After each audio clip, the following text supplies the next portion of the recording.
Olá, boas-vindas à nossa análise de hoje. Vamos direto ao ponto. O sucesso, na verdade, deixa pistas. A excelência humana não é um lance de sorte ou um mero acidente genético, sabe? É algo muito mais estruturado, quase mecânico mesmo. E o mais fascinante é que isso pode ser diretamente modelado e duplicado. É exatamente essa engenharia que a gente vai desconstruir com muito entusiasmo a partir de agora.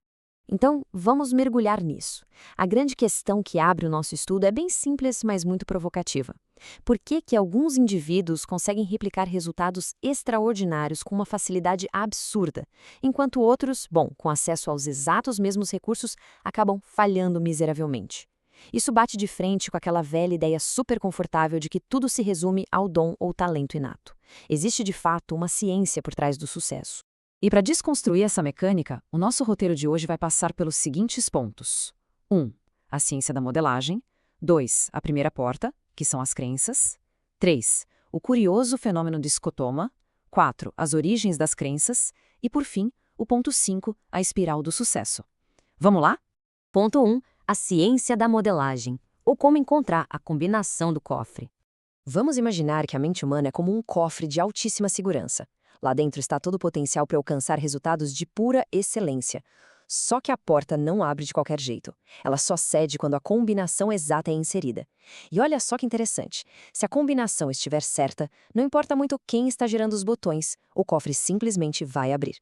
Pesquisadores já mapearam que existem 3 ingredientes fundamentais nessa combinação: o sistema de crenças, a sintaxe mental e a nossa fisiologia. Para reproduzir qualquer nível de excelência, a gente precisa duplicar esses 3 elementos com precisão. O que nos leva ao ponto 2, a primeira porta, as crenças, o pré-requisito absoluto para a excelência. E é aqui que a gente chega no coração da nossa análise. O sistema de crenças é a primeira porta fundamental que deve ser destrancada para duplicar a excelência humana. É literalmente o pré-requisito que vai determinar, muito antes de qualquer atitude prática, o que o nosso cérebro vai considerar possível ou totalmente impossível. Tem uma frase fantástica do filósofo John Stuart Mill que ilustra perfeitamente o peso disso. Ele diz que uma pessoa com uma crença é igual a uma força de 99 que tem apenas interesses. Sensacional, não é? Porque uma crença não é só uma ideia teórica bonitinha. Ela funciona como um comando inegável e direto para o sistema nervoso. Ter só um interesse em alcançar algo não gera a voltagem necessária, mas a crença verdadeira, essa sim, mobiliza a pessoa inteira em direção ao resultado. Vamos agora ao terceiro ponto, o fenômeno do escotoma, a impressionante realidade neurológica dos nossos pontos cegos. A pergunta que fica no ar é a seguinte: por que a gente às vezes não enxerga algo que está literalmente esfregado na nossa cara? Sabe aquela situação clássica, até meio cômica? Alguém vai procurar o sal no armário da cozinha, revira tudo, declara em alto e bom som que o sal sumiu e desiste. Aí, 5 segundos depois, vem outra pessoa, abre a mesma porta e aponta o saleiro ali, paradinho na prateleira da frente. Por que a primeira pessoa não viu? A neurologia tem uma explicação brilhante para isso, que é o escotoma. Basicamente, quando alguém decreta "eu não consigo achar", essa pessoa está emitindo um comando psicológico real para o próprio cérebro não perceber o objeto. Ao afirmar que não consegue, cria-se literalmente um ponto cego neurológico. O cérebro simplesmente obedece àquela crença limitante de que o objeto não está lá e, incrivelmente, ele apaga a imagem da nossa consciência visual. É muito louco pensar nisso. E é exatamente por causa dessa mecânica que aquela sabedoria antiga do poeta Virgílio bate tanto na tecla certa. Eles podem porque pensam que podem. Uma crença que empodera não é só um papo de motivação vazio. É a abertura física e real de novos caminhos neurais. Quando existe a convicção de que algo é possível, o cérebro acende um sinal verde gigante, liberando o acesso a todo aquele potencial interno para garantir o sucesso. Parte 4. As origens das crenças. Mas afinal, de onde nascem essas representações internas tão poderosas? Quando analisamos a fundo a modelagem, encontramos 5 fontes principais que alimentam essas convicções. Nossas crenças brotam do ambiente em que vivemos, dos eventos marcantes que experienciamos, da aquisição de conhecimento, da bagagem dos nossos resultados passados e, claro, das experiências futuras que a gente imagina. Um detalhe vital aqui: embora o ambiente seja uma força absurda para moldar o que a gente acha que é possível, ele de forma alguma é o único gerador da nossa realidade. E para provar que as circunstâncias externas não são uma sentença definitiva, dá só uma olhada nesse contraste brutal. De um lado, temos um caso bem documentado como o do W. Mitchell, que enfrentou queimaduras gravíssimas e paralisia, mas ainda assim construiu uma vida repleta de conquistas e alegria, tudo apoiado num modelo de crenças muito fortalecedor.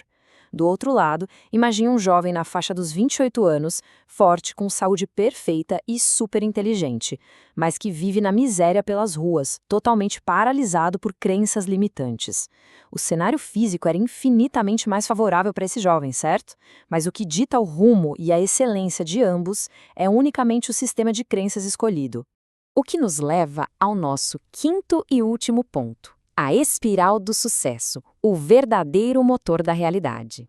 O segredo aqui é entender que crenças não ficam paradas. Elas rodam em um ciclo de 4 etapas muito dinâmico. Pense no seguinte: se começamos com uma crença limitante, tipo, isso vai dar errado, acessamos apenas uma gota do nosso real potencial. Usando quase nada de potencial, a nossa ação acaba sendo fraca, cheia de hesitação. E claro, ações fracas geram resultados bem ruins. E adivinha o que a gente faz com esse mau resultado? A gente usa como prova para confirmar e fortalecer aquela crença limitante lá do início. É uma espiral que puxa tudo para baixo. Mas a grande sacada é que essa exata mesma engrenagem pode rodar para o outro lado, criando um verdadeiro motor ascendente de excelência. Se trocarmos o ponto de partida por uma crença empoderadora, acontece uma explosão na liberação de potencial. E com bastante potencial ativado, a ação vira puro foco e energia, o que inevitavelmente traz resultados extraordinários. E o que acontece depois? Esses resultados incríveis vão lá e reforçam ainda mais a crença positiva inicial. É esse o motor contínuo que alimenta os grandes realizadores. Vamos analisar rapidamente essa linha curva ambígua. Ela é côncava ou convexa? A resposta exata, depende totalmente de como se olha para ela e do modelo mental de quem está vendo. Esse exercício simples é maravilhoso porque demonstra de forma brilhante que a realidade objetiva muitas vezes fica em segundo plano. O que define a jogada, no final das contas, é o jeito que processamos e interpretamos a informação que chega até nós. E com isso, chegamos a uma conclusão inescapável. A realidade que vivenciamos todos os dias é exatamente a realidade criada pelo filtro que nós mesmos escolhemos aplicar. Como já vimos, o sistema de crenças é a primeira porta fundamental que deve ser destrancada para duplicar a excelência humana. Então fica a provocação para fecharmos nossa análise. As crenças que comandam o sistema nervoso neste exato momento estão servindo como motores gigantes de poder ou estão agindo como travas invisíveis, limitando a própria excelência? A chave para destravar esse cofre está, sem dúvida, na resposta honesta a essa pergunta.